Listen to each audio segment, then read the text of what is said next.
Chapter 2. Provincial graduate Wang meets a fellow candidate in a village school. Jiao Qin passes the examination in old age. In Husei Market, a village of Winshan County, Shantung, there lived over 100 families, all of whom worked on the land. At the entrance to the village was a Kuan Yin temple with 3 halls and a dozen empty rooms. Its back door overlooked the river. Peasants from all around contributed to the upkeep of this temple, and only one monk lived there. Here, the villagers would come to discuss public business. It was the last year of the Qing Hui period of the Ming Dynasty when the country was prosperous. One year, on the 8th of the first month, just after New Year, some of the villagers met in the temple to discuss the Dragon Lantern dance, which is held on the 15th.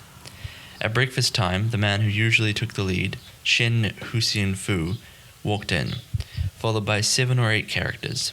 In the main hall, they bowed to Buddha, and the monk came to wish them a happy new year. As soon as they had returned his greetings, Shin reproved him. "Monk, at New Year's you should burn more incense before Buddha. Gracious heaven, you've been pocketing money from all sides and you ought to spend a little of it. Come here, all of you, and take a look at this lamp. It's only half filled with oil." Then, pointing to an old man who was better dressed than most, "Not to mention, Mr. Huso alone has sent you 50 caddies of oil on New Year's Eve, but you are using it all for your cooking instead of for the glory of Buddha." The monk apologized profusely when Shin had finished. Then he fetched a pewter kettle, put in a handful of tea leaves, filled the kettle with water, boiled it over the fire, and poured out the tea for them. Old Mr. Hisun was the first to speak. "How much do we each have to pay for the lantern dance at the temple this year?" he asked. "Wait till my relative comes," said Shin. "We'll discuss it together." As they were speaking, a man walked in.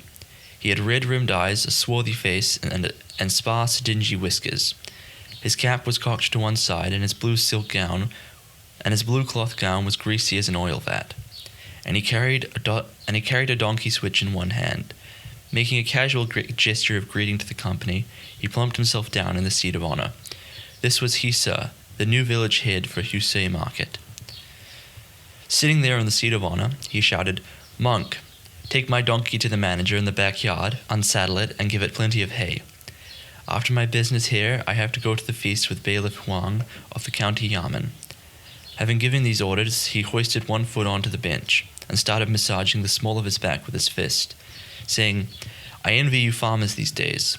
This new year, I've got invitations from everybody in the magistrate yamen, literally everybody, and I have to go to wish them all the season's greetings. I trot on my donkey to the county seat and back until my head reels, and this damn beast stumbled on the road and threw me off, so that my backside is still sore. On the 3rd, I expected a small dinner from you," said Shin. "I suppose it was because you were so busy that you didn't come." "You don't have to remind me," said village head Hisai. "Since New Year's, for the last 7 or 8 days, what free time have I had? Even if I had 2 mouths, I couldn't get through all the eating. Take Bailiff Huang, who's invited me today. He's a man who can talk face to face with the magistrate, and since he honors me like this, wouldn't he be offended if I didn't go? I heard that Bailiff Huang had been sent out on some business for the magistrate since the beginning of the year," said Shin. "He has no brothers or sons, so who will act as host?" "You don't understand," said Hisai. "Today's feast is given by Constable Li. His own rooms are small, so he is using Bailiff Huang's house." Eventually, they started discussing the dragon lanterns. "I'm tired of managing it for you," said village head Hisai. "I took the lead every year in the past, and everyone wrote down what contributions he would make, and then failed to pay up. Heaven knows how much I had to pay to make good the deficit. Besides, all the officials in the yamen are preparing lanterns this year, and I shall have too much to watch. What time do I have to look at the lanterns in the village? Still, since you've mentioned it, I shall make a contribution. Choose someone to be responsible. A man like Mr. Hisun, who has broad lands and plenty of grain, should be asked to give more. Let each family pay its share, and you'll get the thing going." Nobody dared disagree. They immediately came down to Mr. Hisun for half the money, and made up the rest between them. In this way they raised 2 or 3 taels of silver, a record of the contributions being made. The monk then brought out tea, sugar wafers, dates, melon seeds, dried bean curd, chestnuts, and assorted sweets. He spread 2 tables and invited village head Hisai to sit at the head. Then he poured out tea for them. "The children are growing up," he said, "and this year we must find them a teacher. This temple can be used as a school." The others agreed.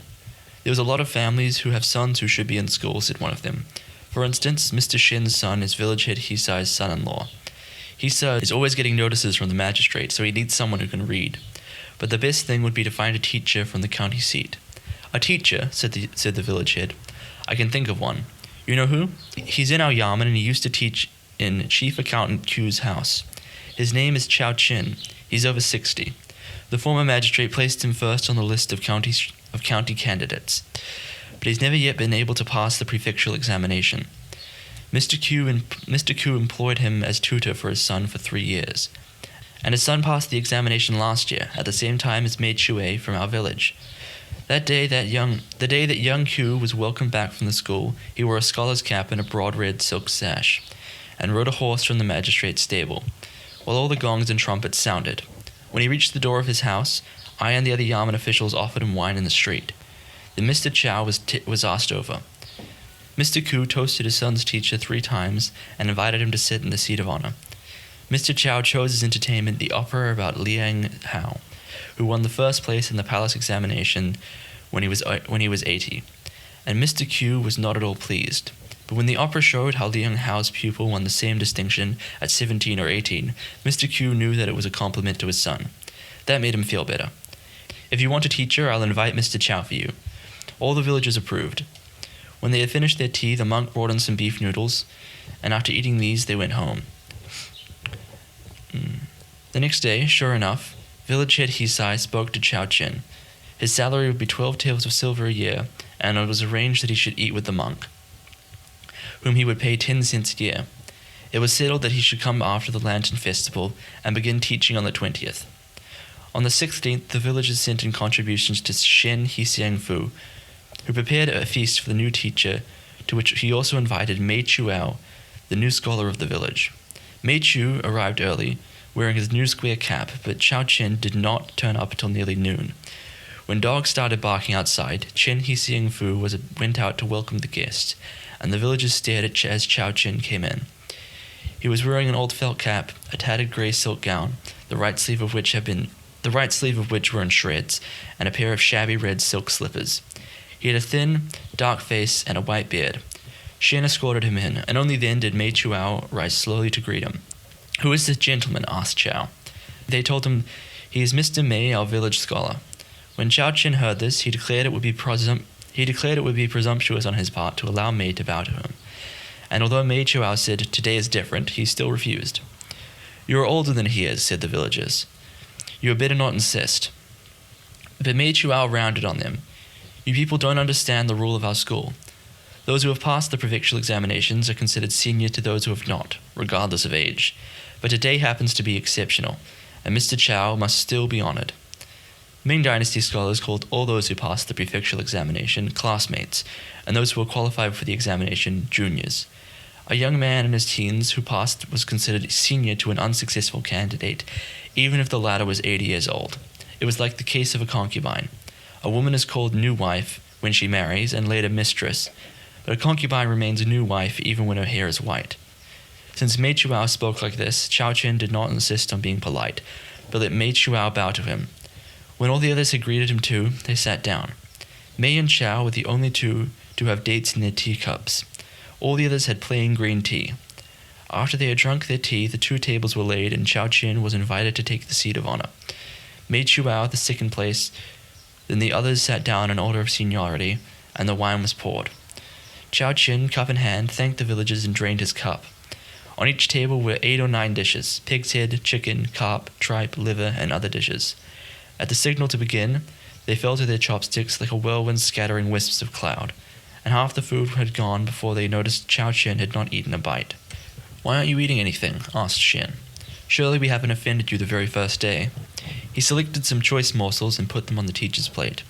But Chao Chen stopped him and said, "I must explain. I am having a long fast." "How thoughtless we have been," exclaimed the host. "May we ask why you are fasting?" "On account of a vow I have made before the shrine of Buddha when my mother was ill," said Chao Chen. "I have been abstaining from meat now for more than 10 years. "Your fasting reminds me of a joke I heard the other day from Mr. Ku in the county town," said Mei Chuao. It is a 1-character to 7-character verse about a teacher. The villagers put down their chopsticks to listen while he recited, A foolish scholar, fasted so long, whiskers covered his cheeks.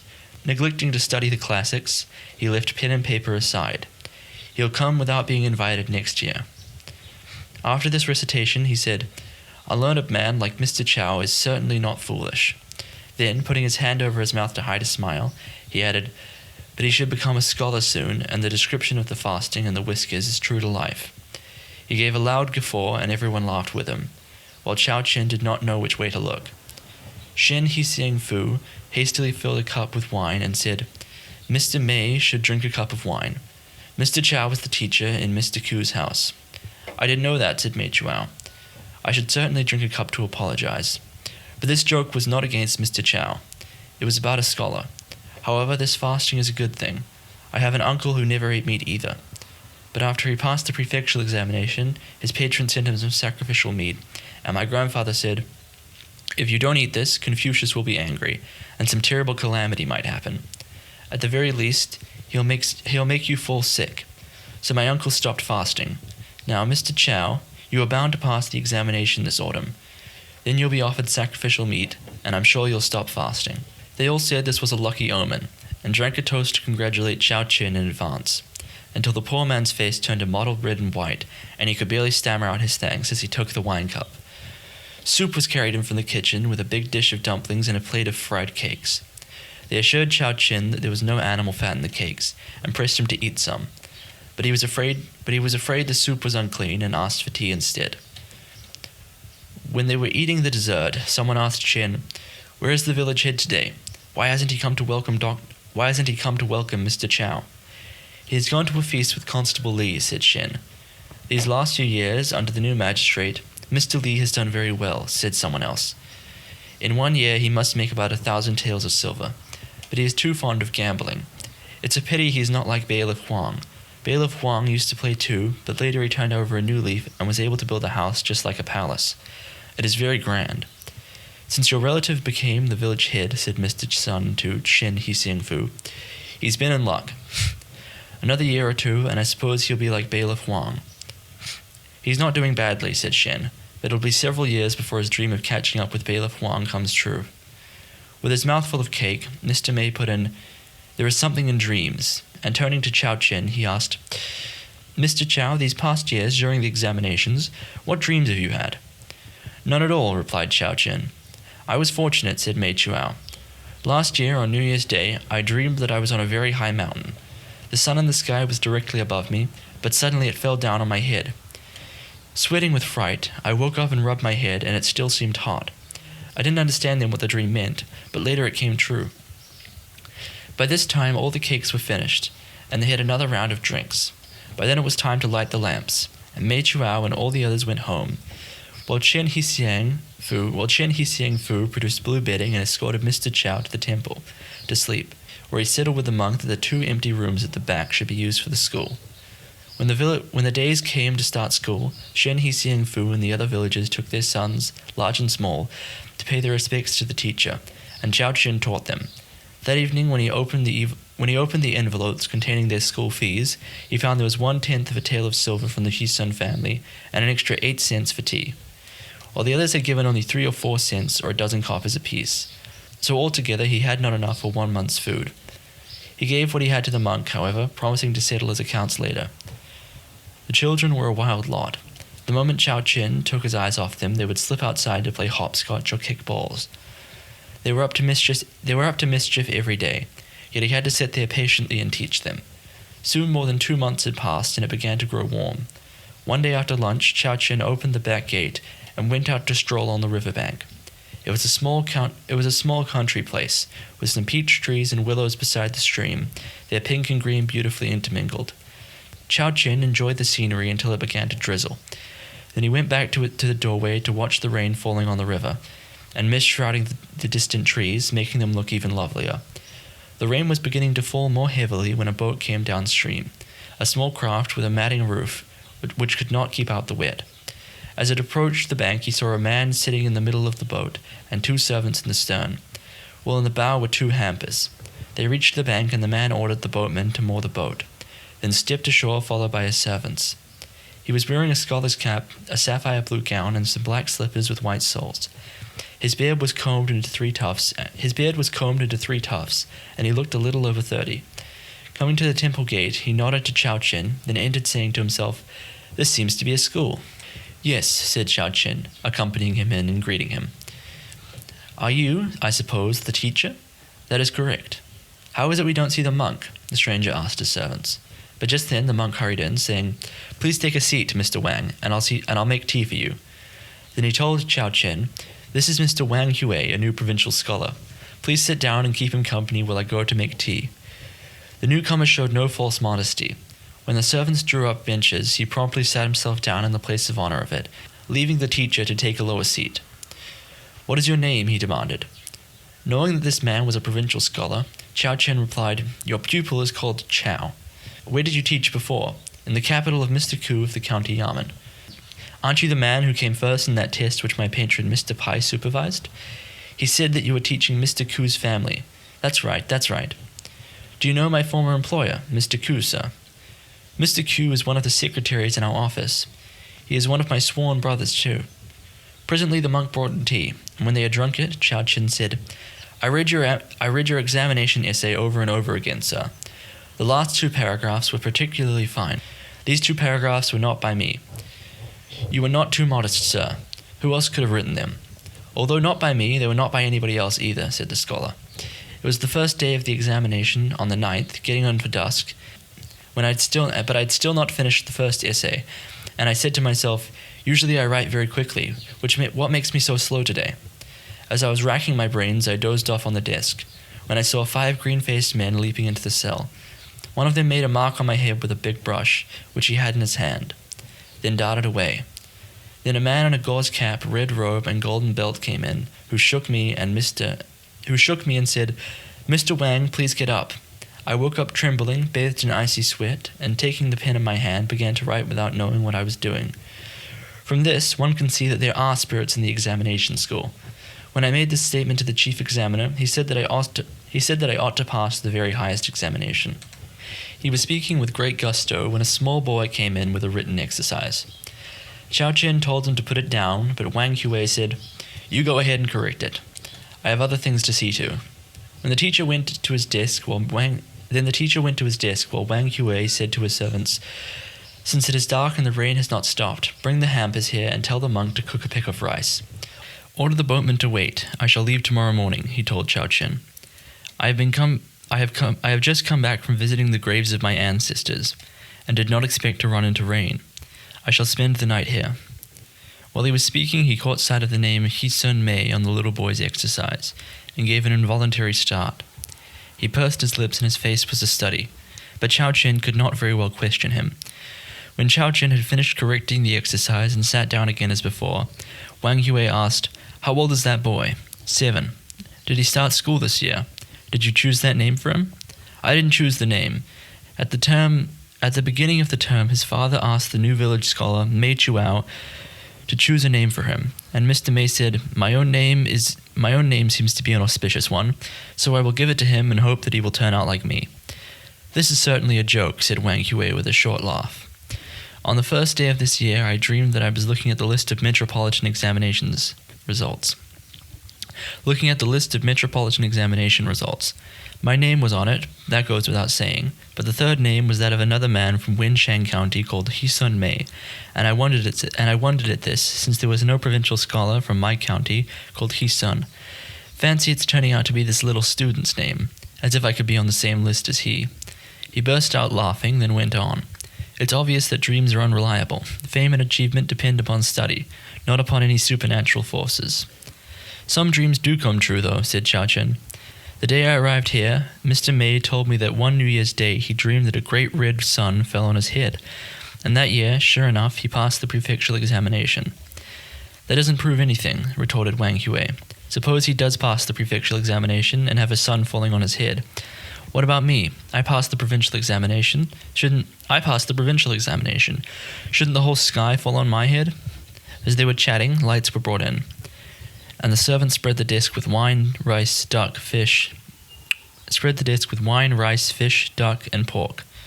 Wang Yue fell to without inviting Chao Chen to join him, and when Wang Yue had finished, the monk sent up the teacher's rice with one dish of cabbage and a jug of hot water. When Chao Chen had eaten, they both went to bed. The next day, the weather cleared. Wang Yue got up, washed and dressed, bade Chao Chen a casual goodbye, and went away in his boat, leaving the schoolroom floor so littered with chicken, duck, and fish bones and melon seeds that it took Chao Chen a whole morning to clear them all away, and the sweeping made him dizzy. When the villagers heard about Wang Yue's dream that Mr. He's son would pass the metropolitan examination in the same year as himself, most of them thought it a great joke. And He's son's classmates took to calling him Dr. He's son. But their fathers and elder brothers were annoyed. Out of spite, they went to congratulate Mr. He's son on being the father of a metropolitan graduate, until he was so angry he could hardly speak. Shen Fu told the villagers secretly, Mr. Wang could never have said such a thing. It's all made up by that fellow Chow. He saw that the He's son family was the only one in the village with money, so he spun this yarn to flatter them, in hope that they would send him more food during festivals. On the other hand, I heard that the He's sons sent some dried bean curd to the temple, and they have often sent him dumplings and cakes too.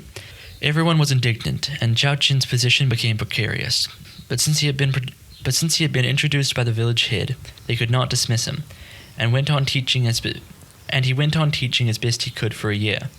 At the end of that time, however, village head Hisai became convinced that the teacher was a fool, because Chao Chen did not come often enough to flatter him, so Hisai allowed the villagers to dismiss him. Having lost his job, Chao Chen went home. He was extremely hard up. One day his brother-in-law, Chen Yin Yu, came to see him and said, Don't take offense at what I say, brother, but all this study doesn't seem to be getting you anywhere, and a bad job is better than none. How long can you go on like this, neither fish, flesh, nor fowl? I am going to the provincial capital with some merchants to buy goods, and we need someone to keep accounts. Why don't you come with us? You are all on your own in our group. And in our group you won't want for food or clothes. Even if a paralytic falls into a well, he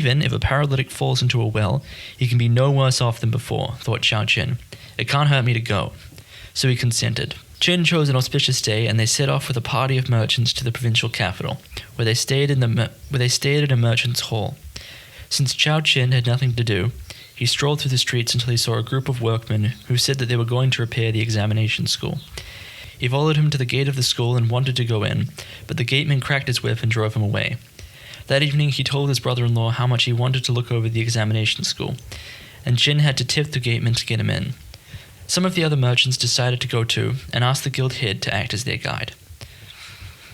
This evening he told his brother-in-law how much he wanted to look after the examination school, and Chen had to tip the gateman to get him in. Some of the merchants decided to go too, and asked the guild head to act as their guide. And then it just says this, and it just cuts off. So